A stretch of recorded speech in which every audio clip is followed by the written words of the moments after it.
started to wonder, and I wondered, which led me to wonder. I had to wonder. I started to wonder. I couldn't help but wonder. I couldn't help but wonder. I couldn't help but wonder. I couldn't help but wonder. I couldn't help but wonder. I couldn't help but wonder. I couldn't help but wonder. I couldn't help but wonder. I couldn't help but wonder. I couldn't help but wonder. I couldn't help but wonder. I couldn't help but wonder. I couldn't help but wonder. I couldn't help but wonder. I couldn't help but wonder. I couldn't help but wonder. I couldn't help but wonder. I couldn't help but wonder. I couldn't help but wonder. Well, good to see you girls make do, I guess. I'm tired. But my name's Alex, and I'm Sam Jones. Oh, and well, I'm Stephanie, and I'm also Sam Jones. Oh my god. What? Wait, there's two Sam Jones? Is there two of us? What? That must mean that it's destiny for us to be podcasting together if we're both Sam Jones. It's got to mean something, right? It's fate. It's the universe. The universe is coming, and she's mad. Or maybe she's happy. She better be happy. I mean, we talk a lot about mowing hay, but today it's time to reap what you sow. You better. It feels like it's been forever. I know. I'm excited. I'm like, what do we even do on this show? Like, it's been a long time. I mean, it's been a week, but for us, that feels like... What did we do? We do talk about Sex in the City, but I mean, we also encourage hay mowing, and we Looker screams a bit. Yes, he's a naughty boy. And that's pretty much it. That's it. So I guess, we could get into the Sex and the City portion of the show. Yeah, true. So we're on season 3, episode 17. What goes around comes around. Sure does. Just like that Justin Timberlake song or a carousel. Yeah, I guess you could those are the same thing. So, it's we're one away from the season finale now. So this is like we're getting there. We're almost at the end now. This is this is the bells. No. This is the Red Wedding episode of Game of Thrones, I guess. Because everyone was slaughtered? Yes. Okay. Oh my god. Okay, but like I know in Game of Thrones there's that kind of like acceptance that something bad's gonna happen. But like what if you just have like a relatively normal sitcom and then everyone gets brutally murdered in like finale? Just like that episode of Friends. Just like the Friends finale. The one where everyone dies. Yeah, when Gunther came in and cut everyone's head off with a chainsaw in Monica's apartment. Yeah. And then he like skinned Rachel and wore her flesh as a suit. I remember. Oh, yeah, exactly. Joey was the only one who made it out alive. That's why he got the spin-off. It was really harrowing material. It's good. But so wait, why were you saying that about Sex in the City? Like just if it was the second last episode and the whole cast got murdered? Yeah. Yeah. Unfortunately, that's not what happens this week. I will warn everyone, I've had a very stressful couple of days. You remember the episode where I accidentally took too much codeine? It might be another one of them. It's good. It's good podcasting. It's good. So to start off, we can jump into it now. We've warmed everyone up. So we're at the McDougal mansion, and Trey and his brother are playing tennis, and Charlotte is like just having drinks with Bunny and I think Trey's sister-in-law. That must be it. I honestly didn't even know this was his brother. I wrote that he was playing tennis with some other dude, and I just called the woman some woman. I was like, I'm sure you're family, but I have no idea. I was not paying attention. No. Yeah, they're just playing tennis, and I mean, not much happens, except so Charlotte sees this really hot gardener, and he's got his top off, and he's got 6-pack, and he's all sexy. He's titties out. Titties out. He's all wet. And moist. He's very that. And Charlotte has like an awooga moment. Yeah, she turns into a wolf. Her persona is that cartoon wolf. Which one? The one that was like in the Betty Boop cartoons that would go like with his eyes would pop out and his tongue would roll out into like a carpet. Yeah. The one. Oh yeah. He's mates with the WB frog. You mean like I don't like that, but He's friends. I mean, they're friends. Not their mates. Oh, okay. I thought you... Never mind. Okay. I'm British, remember? I know. I know this and I forget. So yeah, she sees this very hot gardener, and obviously she's a bit sexually frustrated because her and her beautiful husband Trey have not been having sex. Which is a little bit interesting because it seemed like at the end of the last episode, they'd not like resolved it, but it seemed like they were making progress. And now it kind of seems like that just, Fizzled out. Yeah, that didn't really matter, I guess. Because they did have sex for, what was it, like a minute and a half? Yeah, they did. But, but it doesn't really seem like that he's not... Okay, why can't he eat her pussy? I'm sorry. I can't even say Mohey. I need to be blunt. Why can't he eat her pussy? Why can't she get off? That's my issue. Yeah, I don't know how he can call himself a respected surgeon if he doesn't even, know how to thread the needle. That didn't make any sense. Why did I... I was thinking... my brain jumped needle in a haystack, Mohey. I don't know. Why can't he? Yeah. I guess the needle would be the clit in this analogy. That could make sense. Yeah. Well, whatever it is, I don't know how he can be any kind of respectable human if he's not doing it. No, he can't be. In what's his name? Carl MacLachlan. It's the only character Carl MacLachlan's played that does not eat pussy. Canonically. Yeah, this is wild. It is. But, I guess because he's got it's all psychological for him. But it's just, I still don't understand this storyline, and I'm not going to. Yeah, I'm just thinking about how, it's absolutely canon that Special Agent Dale Cooper mows hay. 100%. Yeah. 100%. No doubt whatsoever. No. Dale Cooper, and I've thought about this. Yeah. Well, I mean, just now I've thought about this. Most generous lover I can imagine. I bet he's really considerate. Yeah, he goes down there. And it's full bush, and he's like, Diane, what kind of trees are these down there? Do you think he talks to Diane in between? He's like, Diane? Yeah, probably. Must get me a cup of this pussy. And hot. Diane. It's February 21st, entering the town of Twin Peaks as he's about to unzip these pants. Yeah. Oh, God. It's canon. But not Trey. Not Trey. Trey. Anyway, we move on to sushi. I guess speaking about eating things. Yeah. And obviously Charlotte's like, oh, there's really hot gardeners there. Did she mention the gardener?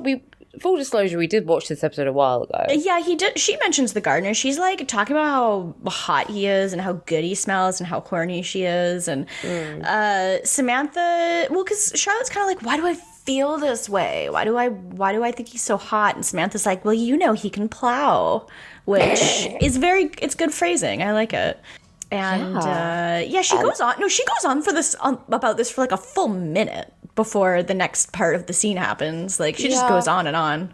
But the next part of the scene is dun dun dun, Natasha. Natasha sees Carrie and then immediately starts whispering to her friend, and they both leave, immediately. They're just out of there. It's not even let's sit somewhere where we can't see them. It's no, they're changing their entire, lunch plans over this.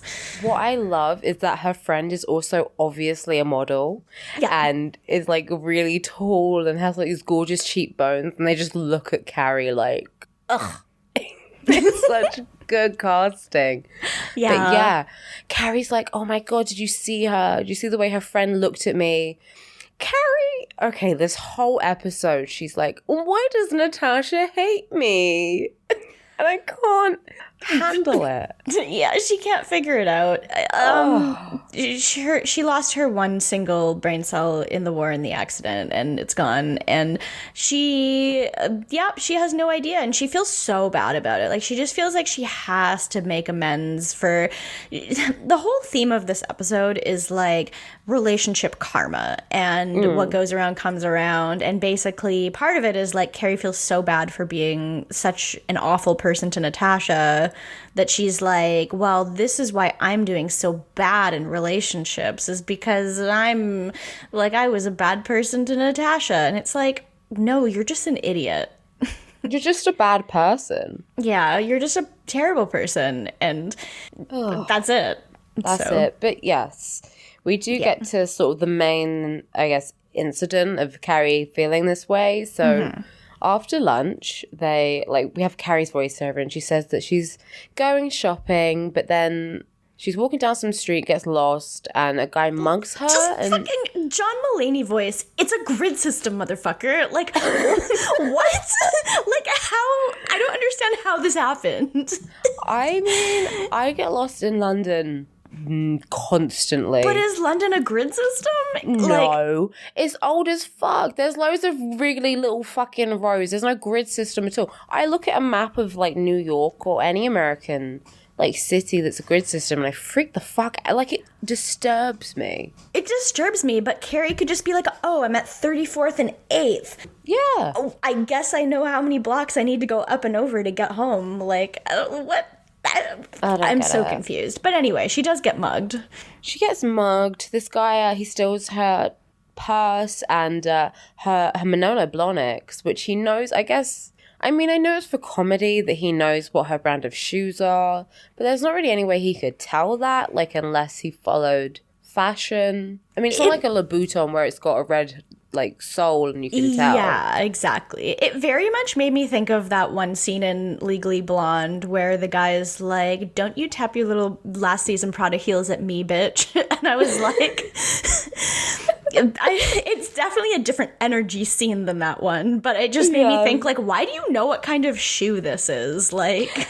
Definitely. And I mean, at least Elle Woods figured out that he was gay off of that. Right, because that's the only conclusion possible. The only way a man would know about fashion was if he was a homosexual. Because all homosexuals know about fashion. It's just, that just is what adds up. So, yeah. I'm sorry. I'm sorry if you're offended, if you're a liberal snowflake. That's like the one flaw in that movie is I'm like, it could have been, they could have thought of this a different way maybe, but otherwise it's pretty much perfect, so. Oh my God, actually, funnily enough, you mentioned Legally Blonde because I do have a reference I need to point out and I'll try and remember it.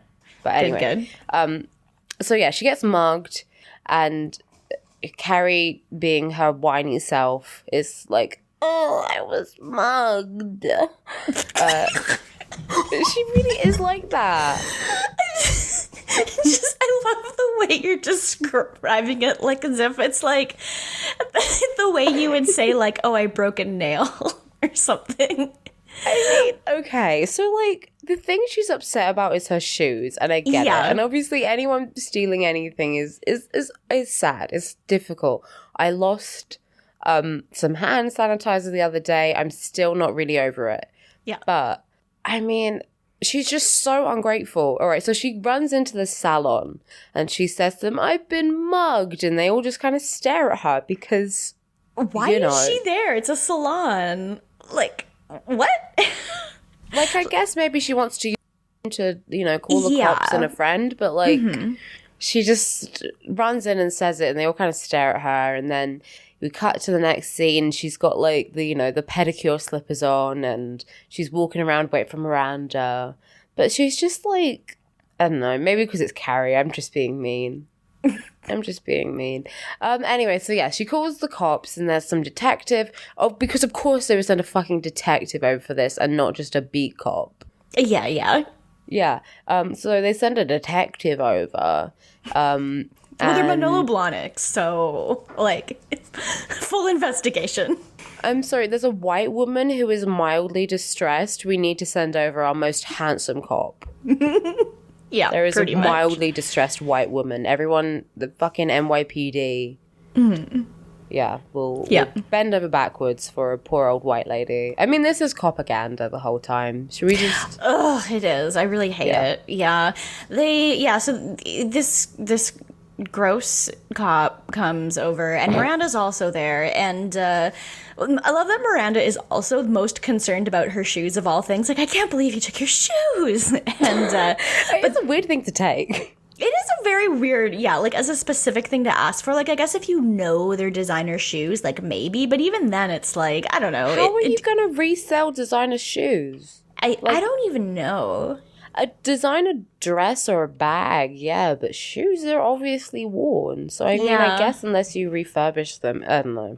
Yeah, it makes no sense, but regardless, then the cop starts hitting on Miranda, and he does the stupid Miranda rights joke where and I don't know, it's like they're flirting with each other, and he says he'll call her basically, and Miranda's all like flustered and happy about it, and it's like great, we have to sit through this. He says to her at one point, he's like, "You Irish?" Which is the weirdest form of flirting I think I've... Okay, actually no, because I get asked my ethnicity constantly. So, I mean, I usually take it as a good sign if I'm flirting with someone, they don't ask what kind of brown I am. But he's like, "You Irish? You got gorgeous red hair." And she's all blushing, and Carrie's just getting ignored, which is great. And I love it. Yeah, and then she puts on, like, these white pumps that Miranda gave her, which are too big. I didn't realize that Sarah Jessica Parker was so short. She's definitely... Well, yeah, because I guess most of the time she's wearing, like, pretty solid heels in the show. Yeah. But, like, Miranda... Like, Cynthia Nixon does seem like she's pretty tall. She has tall energy, whatever the situation is. But then we go on to Samantha, and she's in her apartment, and she's getting lots of calls for a Sam Jones, and they're saying, she's screening them, so they're going to voicemail, and they're like, "Oh, Sam, is this Sam Jones? I'm really excited for the party. Oh, hey, Sam Jones, I'm bringing some favors along tomorrow." And finally, on the third phone call, she picks up and she's like, "Who is Sam Jones and where is this fabulous party?" I do love it. I love that she's just like, "Oh, a party where no one I know is going? I'm going to this," which is like the least relatable thing I've ever heard in my life. Yes. But I love it so much.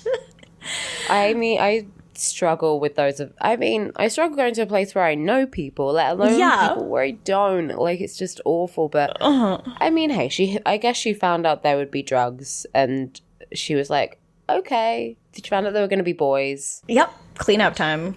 Yeah, so well, good for her. I mean, she's got a party to go to, so that's nice. But before we get to see the party, so Miranda freaks out calling Carrie about how, like, so she can't decide what to wear because the cop guy is in her living room, and I guess, like, she thinks he's too good looking for her, basically, which, like, I don't know, he's fine.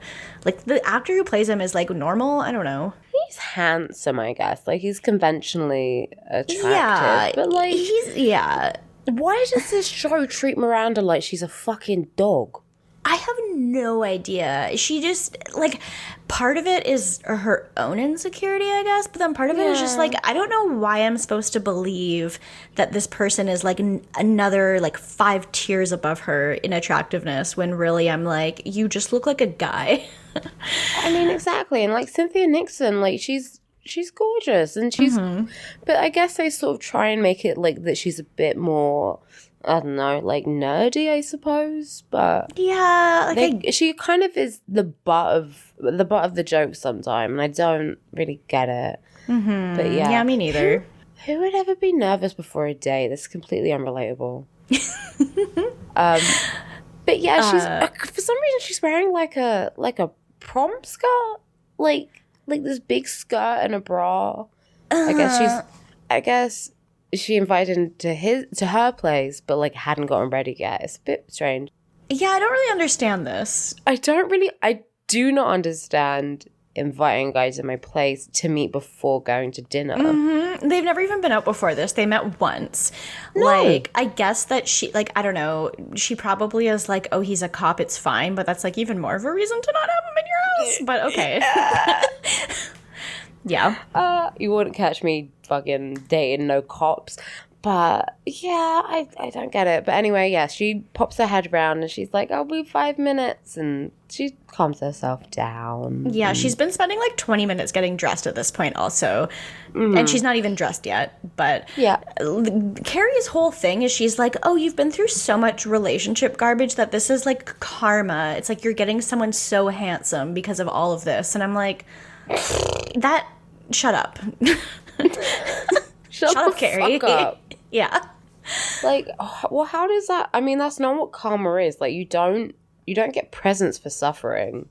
Yeah, I don't know. Get it? Like, okay, so, I mean, this is Carrie's very, I guess, very Western idea of, like, karma and stuff. Of, in her mind, she did a bad thing, so now she's having to, you know, she made her bed, now she has to lie in it, she's getting bad luck, blah, blah, blah. And then Miranda, who has suffered through bad dates, is now being rewarded with a good one. Like, that doesn't... there's no logic behind that. But I guess... I mean, I'm looking for something where I shouldn't really. Probably. The writers really don't know what they're talking about. So, yeah. I mean, that's never been a case before, so I think we should just forget about it. But normally they know what they're doing. Yeah, I guess this whole relationship karma is like basically the plot of it's like everyone's story this episode, kind of, but Yeah. it's boring and I don't like it. It's just, I don't care. No, we got a question, which is... We do. Which is... It's just, is there such a thing as relationship karma? Yeah. So it's not that exciting. Yeah. But then we cut to Sam and Carrie going to this party and they're just walking down the street and Carrie's like, what are we even doing here? They're in some sort of like, I guess, like a college. And Carrie's like, what are we doing here? Like, there's going to be a bunch of fucking like college students. Why would we do this? And Sam's like, well, they sounded like cute guys over the phone, which you can't tell if someone's cute over the phone. No, you really can't. It's just not true. But yeah, also, like, I don't understand. Like, they, before going, would have realized that the address was for a college. Like, there's no way they could have, like, looked this up without realizing this. So I don't know why they're surprised. Like, they show up there and it's like, I don't know what you expected. But yeah. Oh, before they go into the party, though, Samantha has some gossip for Carrie. Because she has some news that Natasha has left Big, and now she's back to working at Ralph Lauren, which she heard from some guy that she fucked from Ralph Lauren. So, which is, I love the extra bit of information of like how she got the gossip. It's good. But, and then Carrie is like horrified. Why is she shocked? Why is she shocked? I don't know. Like, did she expect Natasha to just stay with Big after this? Like, I have no idea what was she expecting? I don't know. Like, the last time she okay, I'm getting a bit worked up. The last time she saw her, Natasha fell down the fucking stairs, split her lip open after catching Carrie, like, nearly naked in her apartment, in her place. Why did she think that she would stay with him after he had a full-blown affair? Like, I don't understand the logic here. And Carrie's like, oh, I never meant to split them up. Whoopsie doozy. Oh, I made a mistake. Like, yeah, buddy. That's what happens when you fuck married men. It's not a good idea. She's so dumb. Yeah. She is. I mean, in a way, I feel like if she just owned it, then I'd be less pissed off than her playing fucking dumb. Yeah, exactly. Like, I don't know. It's just, she's throwing herself a pity party the entire time when it's like, even her trying to apologize and make amends is really just her trying to feel better about herself and not feel like shit. It's like the entire thing is for her own benefit. Like, it's the idea that if she makes amends for it, like this whole relationship karma bullshit thing, it's not because she even feels bad for Natasha. Like, No, it's so selfish. It's so entitled. But yeah, she gets a bit upset and she's worrying about it. But yeah, they go to the party and it's all like, I mean, not teenagers, but yeah, it's all young people. Youths. The youth of today. I mean, well, I'm that age. Actually, no. I'm technically. You're older than these people because this is like, I'm guessing these people are probably, I mean, if they're college age, they're going to be between like, 18 and 22 most likely. Yeah, and these are freshmen. Yeah, these are youngins. These are babies. But yeah, so she goes over and they look so out of place and Carrie is not loving it. But Sam's like, excuse me, where's Sam Jones? And she goes over to this teen. I'm going to call him a teen. I really hate calling him a teen, but he probably is. He's like, I want to imagine that he's like 20. I mean, we know he's got to be like over 18 because he's like in college, but at the same time, I'm like, I just hate it. Yeah, it's really gross. Yeah. So she goes over to him and she's like, oh, hey, we got the same name. What's good? Can you stop telling your friends to call my place? And he falls a bit head over heels for her. I mean, I get it. Like, she's a babe, but also, I don't know. It's weird. She's a MILF. Yeah, absolutely. Absolutely. I mean, she's a MILF without being a mother, but, like, she's in MILF status. Yeah, anyway, I feel that. We go back to Miranda and her cop, and it's going well. And they have a little snog on the... okay. Yeah, they have, like, a little kiss. It's all going well. Yeah, everything looks good. She's happy and goes into her apartment, and that's pretty much it. She's just, like, smitten, I guess. So, I mean, I guess he came to her apartment first so they could just film those scenes together.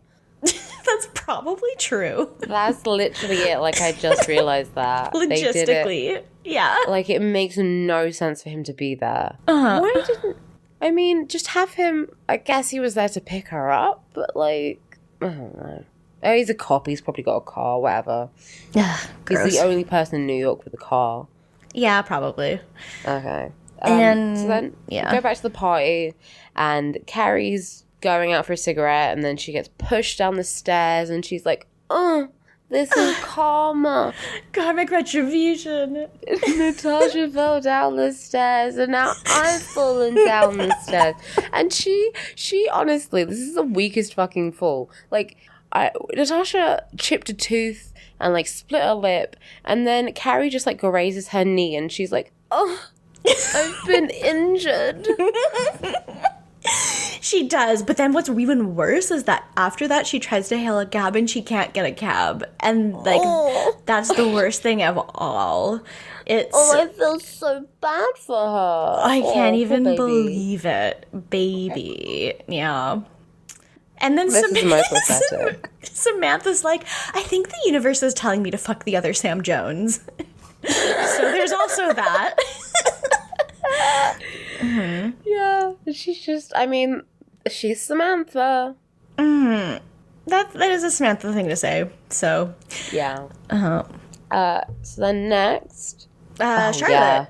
Yeah. Charlotte, she's in bed with Trey and she's asleep and she's having a sex dream. But okay, I've had a few sex dreams in my time. Ooh. I don't think I've ever, like, been moving as if I'm being fucked by a ghost. Oh yeah, no, me neither. I don't think this is realistic at all. It is funny though. It's funny. It's very funny that she's banging her head. She's banging her head against the headboard while she's asleep. Yeah. She's getting the shit fucked out of her by this gardener. In the middle of grass with, like, there's, like, this weird, like, I don't know, is it, like, a weird Celtic music playing or something? And then there's, like, she's just, like, wailing and moaning, and then, like, there's roses on the ground and stuff. It's very Charlotte, but it's like a music video, like a 90s music video with the like fog in the background, and then we're just we're not having sex, we're just sort of lying on top of each other. Yeah. But she is getting fucked. And then Trey wakes her up and is like, oh, you're having a nightmare. And she's like, yeah. This man went to medical school. Like, this man has had, like, probably, like, 8 years of post-secondary education. And he's like, are you having a nightmare? I'm stupid. Are you having a nightmare? You were gyrating your hips and moaning. And thrashing your head against the headboard, screaming, fuck. You having a nightmare? The real nightmare was when she woke up. So And I realized she was not getting dick down. R.I.P. R.I.P. yeah, rest in to fucking her. pieces. Charlotte's vagina. R.I.P. to your vagina, but I'm different. So then we go to Carrie. Carrie, she's back in her apartment and she's trying to phone Natasha to apologize for fucking her husband for months. And I guess she calls Ralph Lauren. Yeah, some assistants, like, she's not here, and Carrie's like, well, I'll be on hold. I'll wait. And the assistant's just like, look, I don't want to be rude, but you're in a hold forever. It's really good. Like, what the fuck? Like, who does she think she is? Like, calling her at her place of work and being like, yeah, I just have something personal to talk to her about. It's Carrie. Like, I mean... From the perspective of Natasha, like, imagine your husband, or, you know, your significant other cheats on you. Fine. They've been having an affair. You catch them, I mean, post-coital, but your suspicions are confirmed. You realize you've been betrayed. Everything's horrible. And then a couple months later, the side piece keeps fucking following you everywhere. It's fucked up. It's fucked up. Yeah. Like, restraining order, electric chair. Like, contacting her at her place of work is fucking bananas. Like, you're just she's already at work. Like, no one's happy to be at work. She's probably you're just gonna ruin her day. She's gonna be just miserable because she has to think about you even existing. Yeah. And it's infuriating. Ugh. She does. I mean, it's all for herself because she just, I don't know what does she think she's going to achieve other than just, you know, fueling her own ego or it's literally just that. It's catharsis for herself. Like, is Natasha going to be like, oh, you didn't mean to break up my marriage. Oh, okay, that's fine then, I forgive you. Oh, everything's cool. Like, no. Yeah, just leave her alone. Like, just let her live her life. The last thing she wants is to be reminded that any of this happened, considering they're no longer together anymore. Like, yeah. I'm not being funny, but, like, I think sometimes you just need to accept, you need to play whatever role you've been given. And I think Carrie should just accept that in this situation, she is the bad guy. She's the villain. Just to take it. Let Natasha hate you. Let her think you're horrible, because you kind of are. Like, don't try and change the narrative. Just accept it for what it is. I agree. But Carrie's a writer, so she wants to change the narrative, and she's a villain protagonist at this point. Yeah. She's no anti-hero. She's the villain. She straight up just is, though. That's the thing. Is like, I mean, I realize that's kind of the case with a lot of TV shows. Because I mean, if you think about something like Breaking Bad, like, you'd still call Walter White an anti-hero, and he's like done a murder or two. But like, I still feel like. Like, I'm not going to say Carrie is worse than someone who's done murder, but, like, I do feel like it's, like...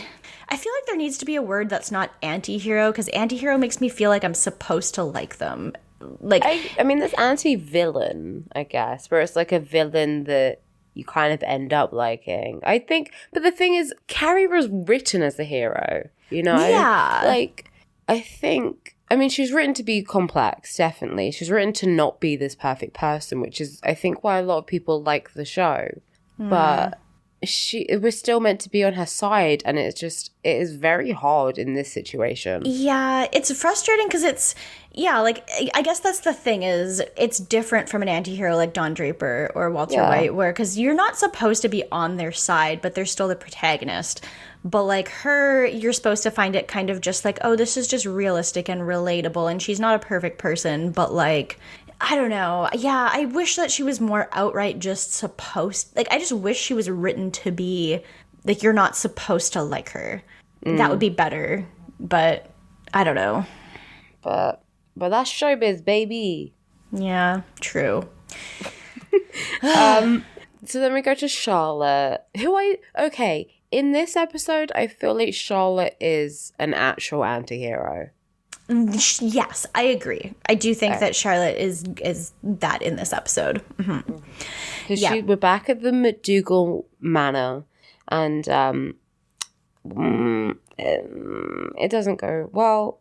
I guess it depends on your opinion, but basically she snogs the gardener. Yeah, it really just starts with her kind of like flirting with him and asking about like the roses, and then just out of nowhere they just start like making out in the garden, and like the woman, I guess her sister-in-law or whoever that woman was, like sees them from far away and is like, I'm gonna take this information and store it in my brain and save it for later. And then later we see it come up again. Have you ever seen Mummy Dearest? I have not. Okay, there's a great scene where Christina, the daughter, is at boarding school, and she's in this little like stable because she went to some rich kid boarding school. They've got fucking horse stables. Do you mean a horse kennel? A horse kennel. She's in the horse kennel. Yeah. And she starts she's making out with this boy. I thought you were gonna say the horse. She's making out with a horse. No, she's making out with a guy. Yeah. And this girl comes in who is overacting in a film which is already full of overacting. Oh, good. And she's like, I'm gonna tell. It's just so good. And like literally that's what this was, of just her going, I'm gonna tell. Isn't that just the plot of Atonement?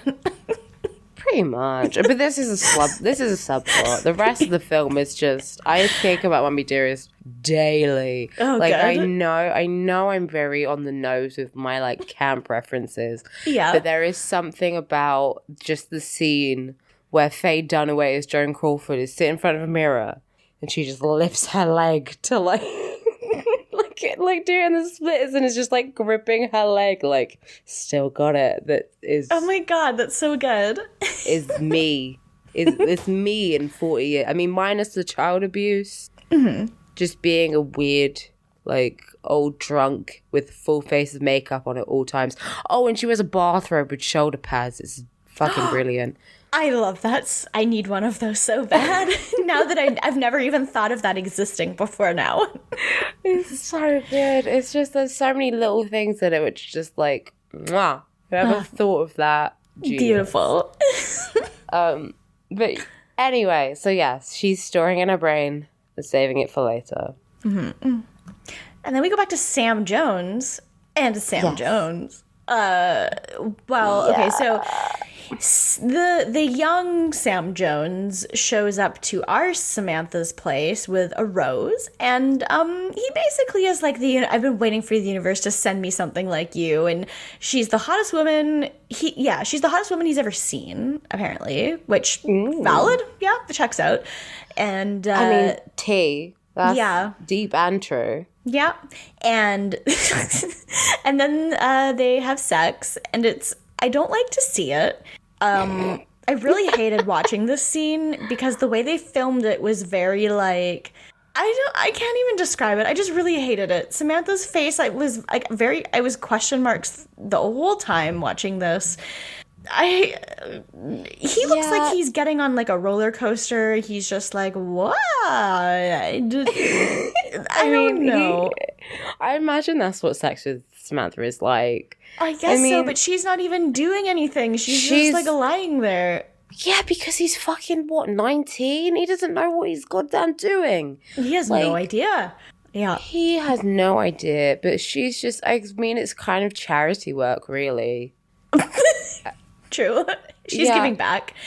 But it's filmed so comically. Like, you could have put circus music over the top and nothing would have changed. You're right. I honestly, like, looking back at the scene, I feel like I'm imagining it with circus music over it. Like, I feel like that's just what it was in my brain was this. But Yeah.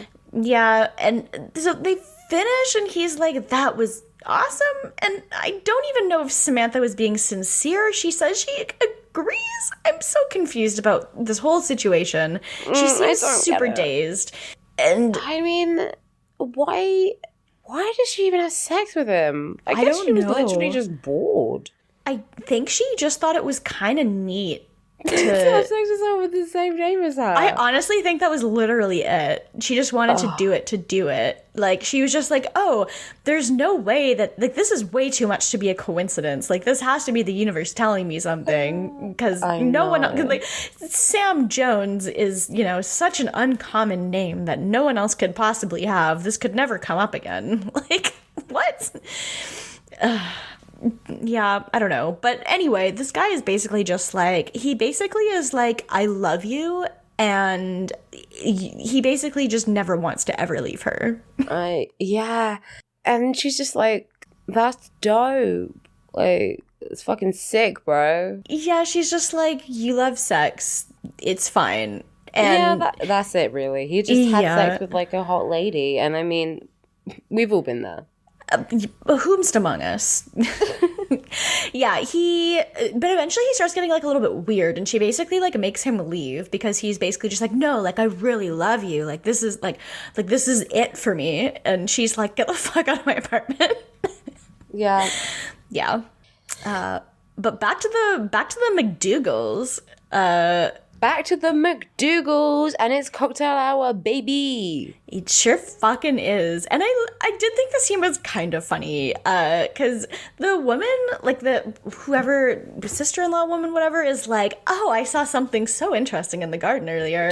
I saw Charlotte making out with the gardener. And Trey's there, Bunny's there, Charlotte's there, like, all the people we know are there. And Charlotte's like mortified, but Bunny's just like, oh, now you're a real McDougal. And she's just laughing. And I don't know, I guess Trey looks uncomfortable. Yeah, I'm gonna say a bad word here, but oh, good. Can you imagine being such a mischievous little cunt that you're like, I'm going to tell everyone, I'm going to humiliate someone and say that his wife was cheating on him in front of his mother and his brother, because that's really fucking funny. Can you imagine doing that? Because the way she says it is not even like, oh, I'm going to tell on you or I'm going to humiliate you. It's just like, oh, she was kissing him. Isn't that funny, everyone? Yeah, she really fucking revels in it. It's very weird. It is, I don't know, maybe the greatest example of, like, pure sociopathy that I've seen since, like, Silence of the Lambs. Well, because, like, if it's she on really, that level of, like, Hannibal Lecter shit. For sure, because, like, if she actually cared about, like, anyone's feelings involved, she would have, like, quietly told one person, but she's just like, no, I'm just gonna tell everyone. Like, she's saying it the exact same way she would tell a group of friends, like, who aren't involved. It's very funny. Or even, like, oh, Charlotte was talking to herself or something, like a little embarrassing thing.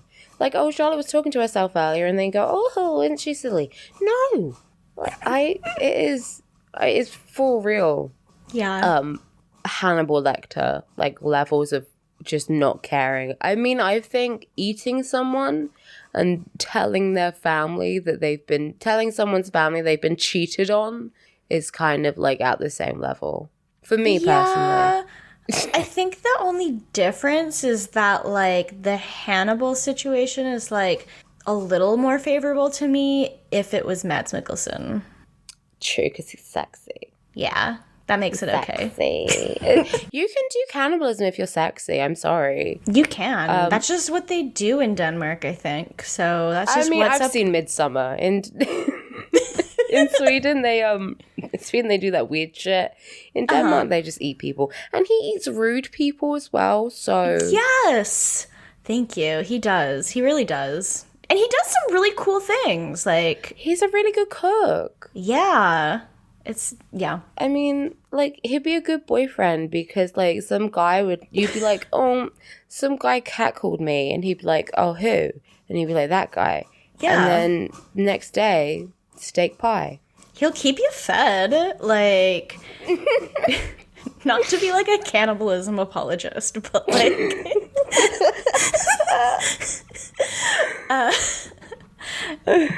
Anyone else think that cannibalism is kind of hot? Yeah, if it's Mads Mikkelsen. Yeah, my little Danish pastry. Anyway. It's fine. So Sam Jones calls the boy, child.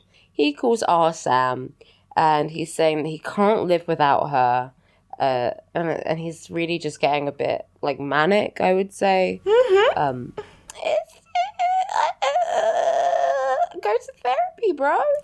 Yep, he's left her, like, a lot of messages, too. Like, I think that, like, it's not just one. Like, he's kind of unhinged, and Samantha's just like, okay.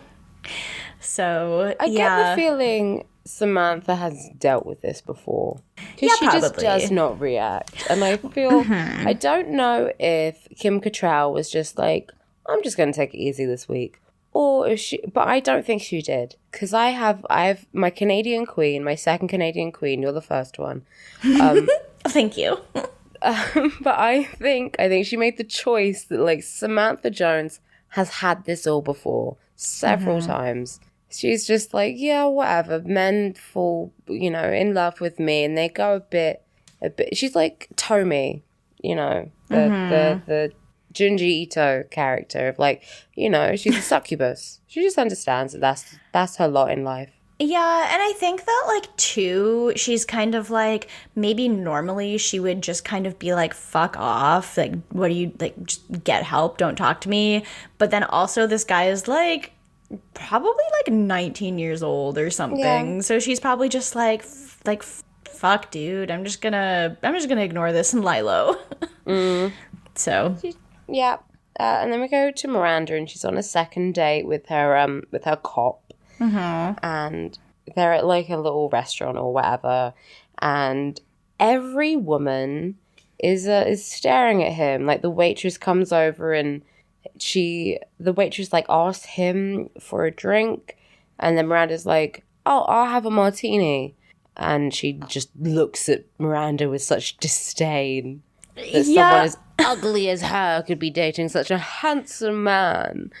It's very... I'm not sure how much of this is supposed to just be Miranda's own paranoia and how much of it is, like, actually real, because I'm, like, finding it so hard to believe that this could actually ever happen. Yeah. Like, first of all, have you ever seen a more attractive man with a less attractive woman and gone, what the fuck is he doing with her? Literally never. Never in my entire life. The only time I'm ever like, oh, what's going on there is if there's a huge difference, and I'm talking a huge difference between, like, a guy and a woman. Because usually, let's be real here. I mean, let's get Billie Eilish. Some men be dating some ugly men out there, be dating some gorgeous women. Yeah, that's just the truth. I mean, yeah. So, I mean, that's the only time. And even then, like, I'm just like, oh, there's a bit of a disparity there. But I'm not going to fucking look at someone and be like, that's disgusting. So I think it is perhaps her own paranoia. Yeah, I think it very much is, yeah. Yeah, I mean, I don't really like how... I mean, I guess they kind of do usually... Like, obviously she's not, but they kind of code Miranda as being the more plain one of the group. Yeah, like, they dress her kind of more just, like, professional rather than, like, fashionable and flirty. And yeah, I get that. But still, like, she's still, like, good looking. I don't know. This guy's normal. Yeah. Disgusting. We hate normal people. Either be really ugly or really beautiful or fucking get out. Yeah, pretty much. If you look normal, unsubscribe. I mean, true. Honestly, that's, like, my biggest fear. I'm sure all of our listeners are gorgeous, though. It's true. It's true. And it's fine if other people look normal. It's just that I don't want to. No, I don't really either. I'm like, I need to take everyone's breath away, or I'm going to go to a cave and die. That's true. My two options. But also, if anyone looks at me, I'll kill them. So... So because she's starting to get a bit insecure, she starts drinking, which is never a good idea. She has like 6 vodka martinis. Which So 6? And he's like not even really drinking, so it's not like they're both getting hammered or something. So No, he's not really drinking. I mean, I think he had one drink, but he didn't get it refilled. So yeah, he's doing the normal thing, I guess, and not getting too drunk on a date, because obviously you don't want to be wasted.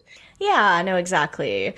And we don't really see how the rest of the date goes, but we see them get back to Miranda's place, and they're kind of like making out a bit, and he's basically just like, you're a little drunk, and she says she's fine, but she's like clearly plastered, and she starts like calling him the most beautiful man she's ever been with, and I'm like, what? What? She's been with cute men before. I don't really get it, but I do love the reference she makes, though, because he basically is just like, oh, you're really hot, too. And she says, I'm no Mina Suvari, but I'm great in bed. That was going to be my nickname. But Mina you're no Mina Suvari. It's good. I love it. Yeah. So then, okay, can we talk about Carl McLaughlin's fucking abs? Can we talk about why he's that sweaty? Oh, my God. He's looking fine. He's looking like a bit of shortbread because he's Scottish, and he's wearing tartan boxers, which is very on the nose. Yeah, he very much is. He's playing tennis by himself on the court at night, I guess, because like the whole thing is Charlotte comes out because he didn't come to bed that night, so she was like going to look for him. And okay, so he's playing tennis by himself, which it didn't even... Does he have, like, one of those machines that fires the tennis balls? Like, I don't understand how... I don't even think so. There was no... Yeah, because I don't know how he's so sweaty if there's no machine, because it's not like there's a wall where you can hit the ball against. He's just running around. He's drenched. Like, he is sopping wet. It's called the female gaze. I mean, you're right. I just... Logistically, it makes no sense. I mean, it was good, but I don't get it. He is... There was like some sort of like lawn spray sprinkler system going on that only exists in America. So I think he might have been wet from that, but he's just like tanned and dripping. He's got a 6-pack, which is unexpected. Yeah, I did not see that coming. So and he says boxers, and I was like, excuse me, sir? Sir, hello. Would you like to play some doubles with me? I was feeling a certain type of way, but it's good. He obviously isn't. No, he can't get his dick up. He's big sad boy because he can't boner, so he's big sad. Yeah, he's just being all mopey, and he's just like, well, if I can't give you what I want or what you need, then it's fine if I just turn a blind eye and let someone else give it to you when I can't do it because I'm not good enough. And it's like, shut the fuck up. He's a cock. Oh my God, he is. He fucking is. He got cocked. I'm more sorry. Like Cock McLaughlin. Carl MacCucklan. Yes! That's even better. Oh. He deserves it. So, yeah. He did. But then Charlotte's like, maybe when we get to New York, we should be separated for a while. And he's like, I think that's a good idea. And she goes to bed. Yeah. And he's just there hitting balls. Just hitting the balls. Just poor little baby get cucked. I'm so sad. Did baby get cucked? Did baby get cucked? Oh, did somebody get cucked? Oh, God. Anyway, this is going to be a long one, guys. Fucking hold on. So, Carrie has phoned Natasha 7 times and has had no response from her. And that's pretty much it. Alone. Leave Britney alone. I'm sorry. If I phone someone twice and they don't, like, if I don't get any response, I'm like, okay, cool. Wash my hands with them. Yes. Done. Like, say anything you need to say in the message. Because, like, So here's the thing. The fact that she needs to actually go and have a response from Natasha means that she's doing it entirely. Like, I know we've already said it's entirely for herself, but, like, if all she wanted was to tell Natasha that she's apologizing and didn't care about her response, leaving a message would have been perfectly fine. I mean, okay, so, like, with any apology, and she doesn't even really apologize is the thing, but with any apology, you shouldn't be waiting for an acceptance. Like, you apologize because you made a mistake, you fucked up. The person you're apologizing to does not need to forgive you. No. You know? It's great if they do, but you can't make someone forgive you. You know, if you genuinely are apologetic, chances are they will. But, like, yeah, you're right. She can say everything she needs to say in a message. And then you're leaving it in Natasha's hands, really. If she wants to have a relationship with you, cool. If she doesn't, then she doesn't. Finito, bonito. That's it. But Carrie's dumb, so. Back to Miranda. Yeah, she wakes up in the morning and she looks fucking haggard, and the cop is gone, and he left her a message for her to, like, he left, like, a note for her to call her local AA chapter, basically. Because of how hammered she got, I guess. So, which is a little bit weird because, like, okay, getting real sloppy, like, once doesn't mean you're an alcoholic. Like, it's not like she showed any other signs of, like, having an actual problem. She did it one time, but They've been on what, 2 dates? 2 dates, yeah. Presumably she wasn't wasted on the first one. And she wasn't like. I mean, and there are functioning alcoholics, so maybe he thinks that she's functioning, but then, I guess it's just, well, you know, it's good to talk, but she's not an alcoholic. She just drank too much. Exactly. And she's very hungover. Yes. Yeah. And then we got our last scene with Sam and Sam. So the young Sam Jones is at our Sam Jones's door yelling that he loves her, and he's basically just, like, hammering on her door, and Samantha can just, like, hear him and see him through the peephole thing, and it's terrifying. It's like, go away. It's terrifying. Like, you've got some guy who's obsessed with you. He knows where you live. He has your number. He knows your name. And she's just like, it's a bit awkward, isn't it? Yeah, it's weird. But that's, like, the end of the entire story. It's just, like, Samantha getting harassed by this guy. So yeah, Samantha's gonna get fucking murdered. And we're just like, okay, that's the end. Anyway, back to Carrie. Like, what? No, can we like have a resolution to this? Yeah, basically. Yeah. It's very fine. disturbing. It's a funny 19-year-old go wild and love Sam. So, but we're almost done because, okay, so the last Charlotte scene is she gets back to her old apartment. So, like, she'd just been subletting her old place. So she goes back to it, and her and Trey are doing the separation thing they talked about. So that's fine. That's the end of her story. And then we get Carrie.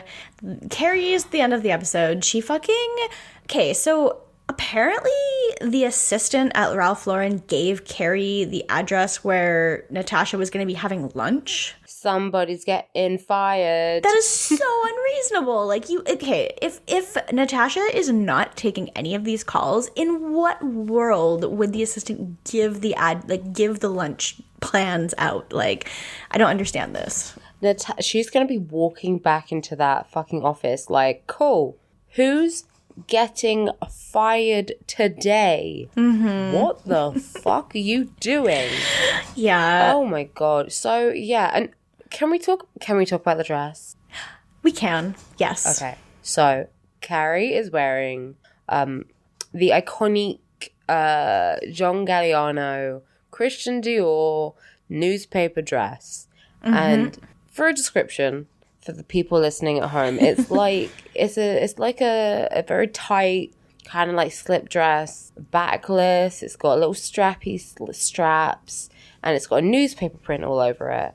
And her titties are perched. Like, they are. It's such They're roosted. They are. It's such a sexy dress for what occasion? Well, you gotta look as sexy as possible when you go and are like, well, I gotta apologize to someone. I fucked your husband a bunch of times, and so don't you want to know how hot I am? But it reminded me of the newspaper blazer that Ali Lotta wears in Legally Blonde. You know, when she's on the trial. Yeah. Ooh. It was great. So That's good look. Connected. Maybe someone watched Legally Blonde just before writing this episode. Maybe. What year did that was it even out before this episode would come out? I don't know. I think so. I think it's 98 or something. Damn. Let's have a look. Let's have a Google. We gotta know. No, I definitely 2001. Okay. So after. So presumably, the writers of Legally Blonde watched Sex and the City, which they would matter. They had to have. That makes sense. Checks out. Yeah. So, yeah, she's wearing this really sexy, short, tight, backless dress, which if you're wearing, you can't wear anything underneath. Mm-hmm. It's a real, fuck me dress. And she's like, okay, I'm going to go talk to a woman whose marriage I ruined and fucking surprise her and ruin her day, too. Yeah, she really does do that. She sure fucking does that. She fucking does. So, okay, I have notes because I'm mad. Oh, good. Yeah, I was mad too. I was like, this is infuriating. I hate this so much. So, Carrie walks in and she, surprises Natasha and she's obviously Natasha is, about to fucking throw hands. And Carrie's like, please, I just need to talk to you. So she sits down. She drinks her wine. What? What the fuck? She's like, can I have a sip of this? A sip, she says, and then drinks half the fucking glass. Yeah. And she's like, oh, I'm so sorry. I ruined your fucking marriage. I never meant to. Whoopsie daisy. Ain't I cute? Ain't I silly? Ain't I clumsy? And then Natasha is like, she just drags fuck out of her. Yeah, this is iconic. Natasha is my top for this week. Yeah. Surprise top.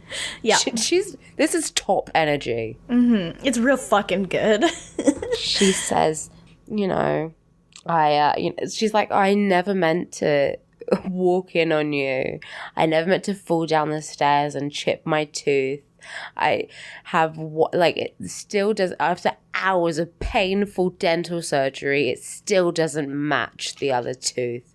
And it's just, she's just tearing her to pieces. Mm-hmm. Oh, you never meant to fucking ruin my entire life. You never made me, I look like an idiot. Oh, I'm so sorry that he slept with you. I'm so sorry that he married me and not you. It's oh, fuck. It's so good. I love it, too, because she kind of starts by saying, I'm sorry, too. And Carrie's like, you are? Yeah. Yeah. It's very iconic. And yeah, it's good. Yep, she finishes it by saying, not only have you ruined my marriage, but you've ruined my lunch. And Carrie gets up and walks away. And then Carrie's entire takeaway from this entire fucking bullshit is she's like, my karma put Natasha back on the singles market, as if we didn't have it hard enough already. Fucking what? Clown music. When? What is she on about? I have no fucking idea. And then she ends it by being like, somewhere out there, Big was alone again. And I don't get it. Yeah, because she's like, and now I can go fuck Big again. But she doesn't want him because he's available. Literally. It I feel like smashing my head through a brick wall right now. I don't know about you. Yeah, I was just a minute ago thinking too about ranking, because I hate everyone and everything. Well, the thing is, I thought this was a good episode. It was entertaining television. I liked to watch it, but I'm like, who the fuck is valid this week? Because okay, so Miranda dated a cop, which was stupid and I hated it. Charlotte low-key cheated on her husband. Okay. I mean, she did, but, like, I think a kiss is forgivable. Yeah. And he's definitely absolute garbage, is the thing. Yeah, but, I mean, it still is cheating. It still is, for sure, yeah. It definitely seemed like a heat-of-the-moment thing, and I kind of get the feeling that Charlotte probably would have told him eventually.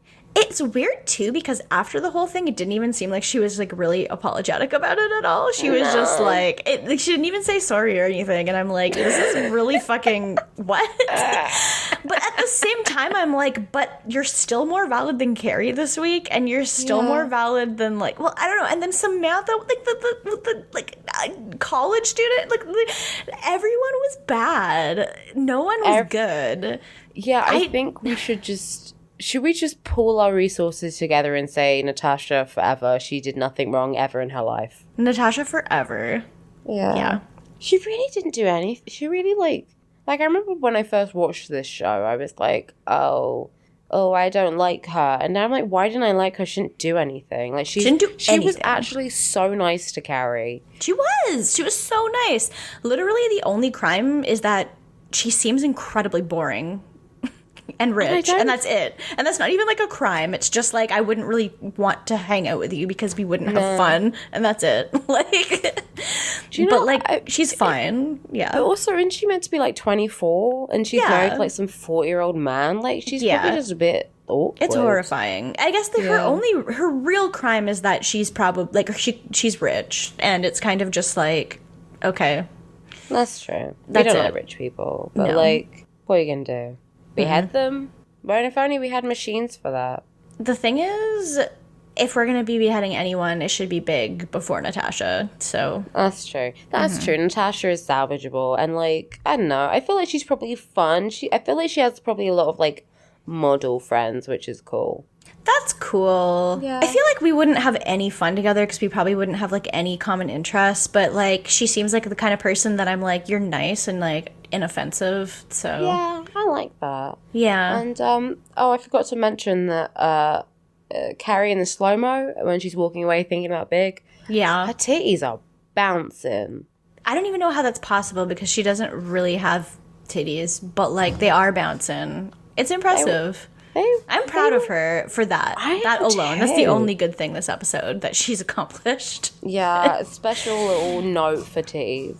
Sarah Jessica Parker's titties, A-star. Yeah. Everyone else, I'm going to say a D. Apart from Natasha, MVP. That's pretty much it. Yeah. So, questions? Yeah. Questions? Questions? Yes. Yeah. Okay. If you want to send us questions, then you can send them to citygirlsmakedo.tumblr.com/ask. Also, you can reach us on Twitter and Gmail at citygirlsmakedo. And yeah, if you want to ask us questions for this or Mummy Mailbag, then just send them over. We like them. We love a question. We love it. But we're taking these ones from Tumblr. So first question is from a frequent question asker and friend of the show, PR the Disaster. And they ask, hey gals, did you ever go through a bad experience in a way so funny that you can't take it seriously? For example, Carrie and the robber discussing designer shoes, or me being robbed by an 8-year-old and only given a granola bar because that's what I had. I love that. I mean, yeah. Also, if Charlotte's cheap porno cliche is Gardener Boy, what are the ones for the other girls? Okay, so let's answer the first question first. Have you ever had a bad experience that was just laughable? I mean, yeah, but God, nothing even comes to mind off the top of my head. Do you? Not off the top of my head, no. I mean, I'm one of those people that, like... Okay, so, like, yesterday I was doing a show, doing a play... And we were in tech, figuring out the lighting. And at one point, I headbutted one of my friends.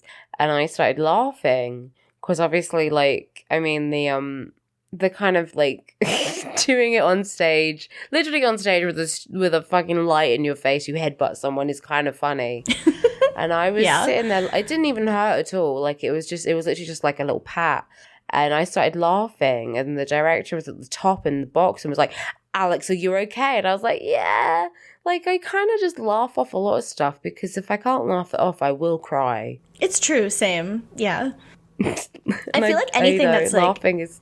Yeah, anything that's truly bad, I feel like I kind of have to just be like... I mean, I don't know. I feel like I should have something like ready for this one because I feel like that does seem like the kind of energy that I would have about a lot of situations, but I can't think of any.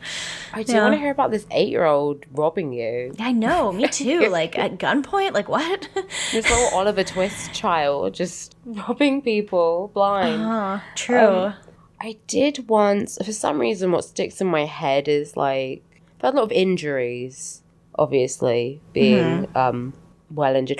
Oh, okay, I've got a good one. Okay, so do you want to hear about, I was in the hospital one night, so I thought my ovary had exploded.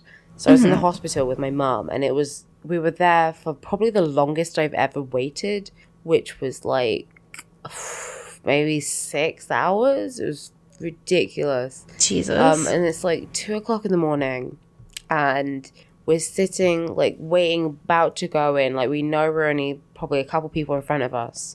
And it was, obviously I'm tired. But there's this woman who, like, waiting with us who is just being so over the top. Like, I think she was having back pain, so it wasn't really dissimilar to what I had. But she was making, like, sex noises as her pain moans. And so she was like,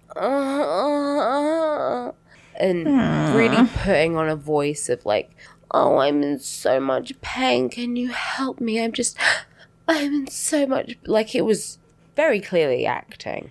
Yeah. And it was just so much like, we were trying not to laugh the whole time because it really did sound like porn was going on in the next room.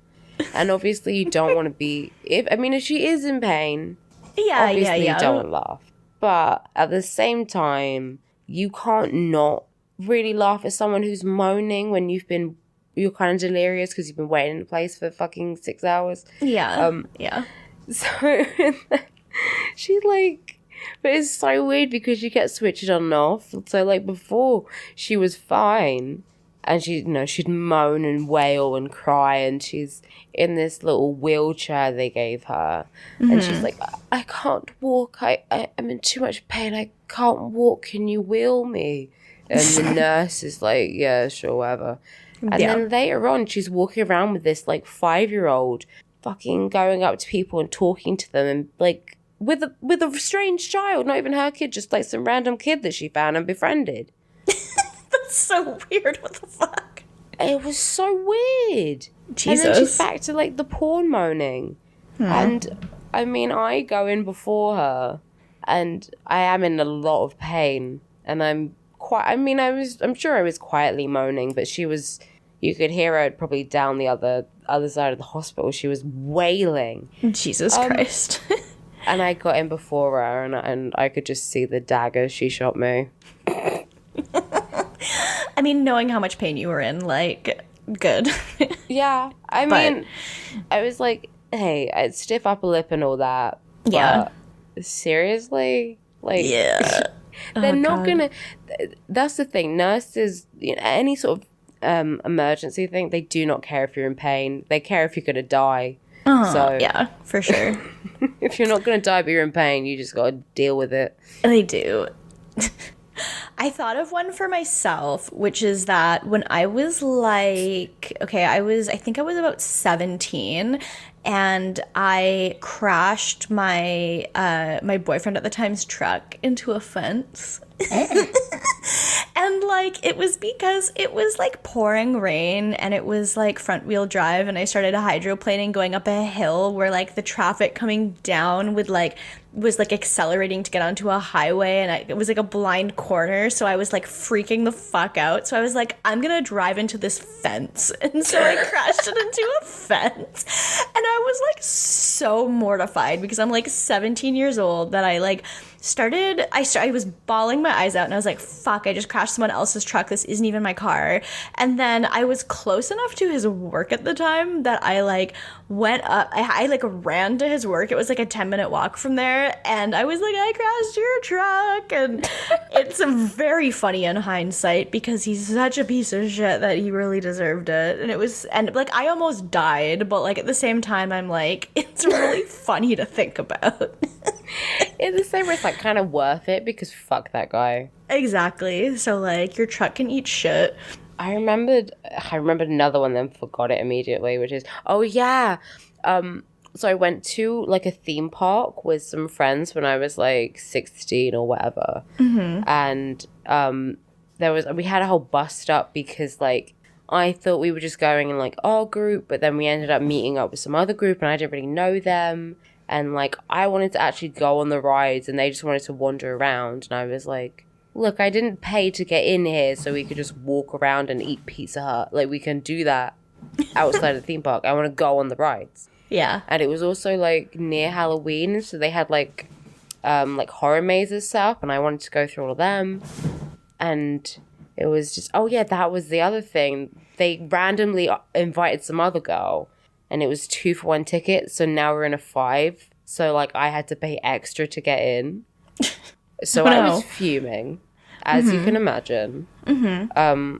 Because, I mean, I don't have the greatest control over my temper now. So imagine what I was like when I was very hormonal. And, like, after a while, I just kind of snapped and started, like, screaming at them. And we got into some huge fight. But, like, it was raining, like, pouring down with rain. Yeah. And there's all these people walking around in, like, Halloween, like, gore effects and stuff. Like, people dressed up like Jigsaw, the puppet. And we're there, like, screaming at each other, soaking wet, like, I hate you, you're a terrible friend. You never look out for me, you're da-da-da-da. And, makeup crawling down our face. Like, it's so dramatic. And obviously you're teenagers, so you're nothing but dramatic. And then I, like, stormed off. And I phoned my mum, and I was like, come pick me up. And I was just there crying in the gift shop. Like, it really is, like, it was so, I mean, it was obviously quite upsetting. And, like, I didn't speak to them after. Yeah. But at the same time, it's, like, the most dramatic. I can't not be dramatic. And I feel like the world bends around me to suit my needs. Well, it should, so. Thank you. I am the center of the universe. Just True. So everyone knows it's not the sun, it's me. Yep. I mean, there's nothing wrong with what you're saying. You're right about everything, so. Oh, yeah, the second part of the question. Okay, we got distracted. So, what are the cheap porno cliches for the other girls? Okay, well, Miranda's is obviously, like, a takeout person. It's obviously, like, she orders Chinese food, and it's, like, a hot takeout guy, and that's it. Okay, he's like, did you want a pancake roll? And that's not really, like, a sexy Chinese food. I don't know, like a spring roll? I don't know. That's kind of small. Yeah. Some spicy pork. Yeah. That works. Okay. What about Carrie? Carrie? I don't know. Carrie, what are some cliche, like, pornos, I guess? Maybe I don't know. A fireman because she's a disaster. Yeah, true. I really don't. A sailor so she can make semen puns. That's true. She would love to do that. Yeah. I don't really know, like, one that's, like... I don't really know what other, like, stereotypical things are for that. So, like... No, I mean, like, porno cliches have kind of gone out of fashion. Yeah. So, like, weird, like, step relatives. And I'm like, please all go to therapy and church and prison and all at once. Like, bury yourself in the back garden and seek help. Yeah, true. So I don't know what one Carrie would be. Because there's not really any, like, writer-based ones, really. Not really. Yeah. I'm gonna say Seaman, because I feel like she likes a pun. I think she does, too. Yeah. And there's a lot of puns in that one. I guess Sounds would be Fireman then, because she did she had Fireman. Yeah, she had that whole episode. True. Yeah. Or, and then what about a sexy cop? Has anyone got a sexy cop? Who? I mean, I'm kind of just thinking of, like, male strippers. Like, what do male strippers wear? Yeah, good question. Sexy cop, sexy fireman, sexy sailor. That's pretty much it. They're pretty limited. That's true. It's never just like sexy. I don't know. More some unsexy jobs. There aren't any. All jobs are sexy. True. Except cops who can die. True. This is the third episode in a row. I'm like, I hate cop that we. Is it not like the 47th or? Can we not say I hate cops every single episode? That's just what we sign off the episodes with. So, yeah. Take a drink every time we say we hate cops. A cab. True. Next question. Next question is from friend of the show, Haunting the Morgue, who says, to piggyback on Steph's story about the Neopets lecture, which of the girls would grow up playing Neopets? Would it be Miranda, who you discussed being a gamer already? Would any of the girls have played it in college like I did to fuck around and avoid work? They all play Neopets. It's for everybody. Can I say something? Yes. I've never played Neopets in my goddamn life. I didn't even know it existed until a couple years ago. That's fair. It was very, very, very what I grew up with, because I was like, it was super popular around like 2000, which was when I was like 10, and so I was on it always. Yeah. I think I was too young. Like, I just missed it. I was a Club Penguin. I mean, that's the real difference between... Is that the difference between Gen Z and Millennial? Like, that's how you know. Club Penguin or Neopets? Yeah, I think that's the real difference. So, okay. Yeah, but it's for Club everyone. Penguin and Stardoll, which I've already mentioned that I used to have lesbian cyber sex on it, and I was then it took me like what 4 years later to be like, oh shit, I'm gay. It's normal. I mean, it is normal, but it's. I was like, all straight people have, fantasies about being with other women, and I'm like, wait.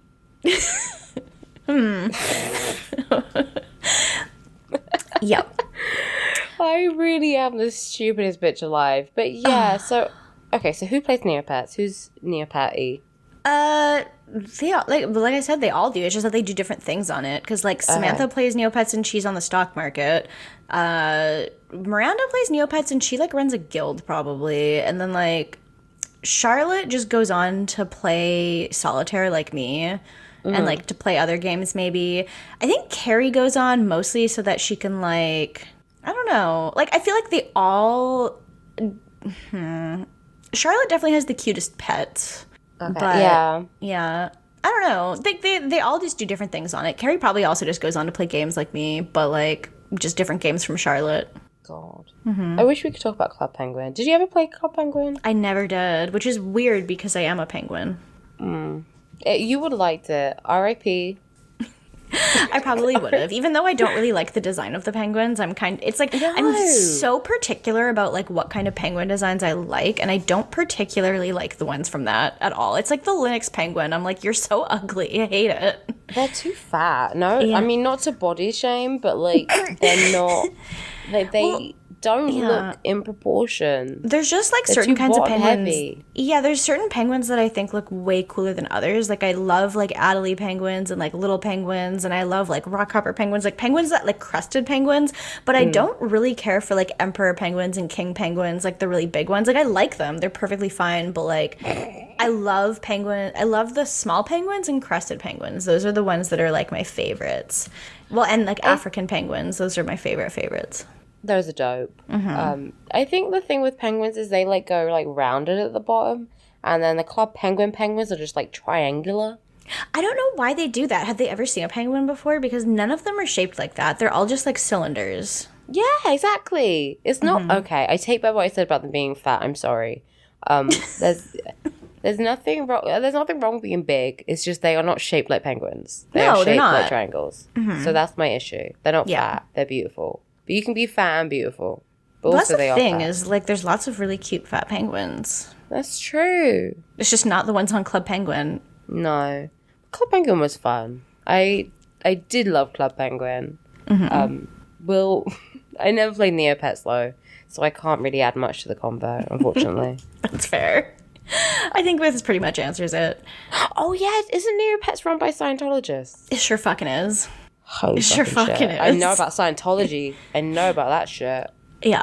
But we're not gonna. If I go missing, then it's David Miscavige. He found me. We know. He listens to the podcast. Anyway, last question is from friend of the show, frequent question asker, 2x2 Furious. I guess all of our frequent. We do have quite a lot of frequent question askers. We do. You're all friends. Anyway, they ask, which character would each of the girls play in Mario Kart? Okay, so I made a list. First off, Charlotte is Peach. I said Cat Peach. 100%. Yeah, absolutely. Like, Peach in, like, games where you can't play as Cat Peach, but in games where you can play as Cat Peach, definitely Cat Peach.